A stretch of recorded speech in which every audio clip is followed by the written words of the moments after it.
World War III North Korea insults could reveal Kim Jong-un's next nuclear missile test.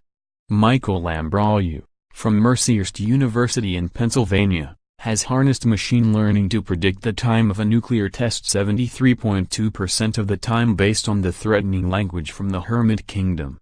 He said, "The North Korean regime barks very loudly before it actually bites its intended target.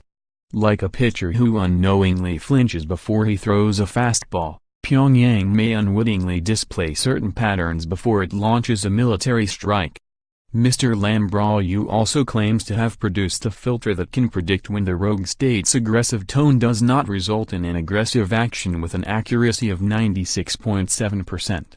Mason Ritchie, an American scholar in South Korea, has also spent countless hours examining the language from Kim Jong-un that features phrases such as the desperate shrill cry of a psychopath on his deathbed and the kingpin of hideous state-sponsored terrorism and human rights tundra. The professor at Western Kentucky University in Bowling Green teamed up with computer linguist Natalia Grabar, who is familiar with propaganda following her upbringing in Ukraine during a time of Soviet brainwashing. Both developed an algorithm that uses natural language processing to detect patterns. Mr. Ritchie explained, "You can get a sense of how angry they are based on how many adjectives and adverbs they put before a term." The pair's research project has examined 105,788 articles.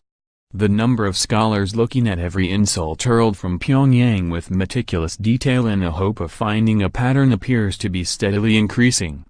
The language used by the Hermit Kingdom features words that have long since been used with regularity, such as dotard, that have been directed at U.S. President Donald Trump.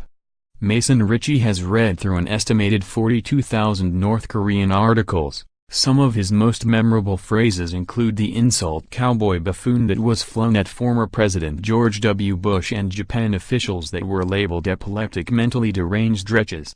The scholar claimed that North Korea is the first in modern history to use such persistent, consistent, belligerent language. He claimed, "The rhetoric goes beyond repeated boilerplate stuff. They're working at this."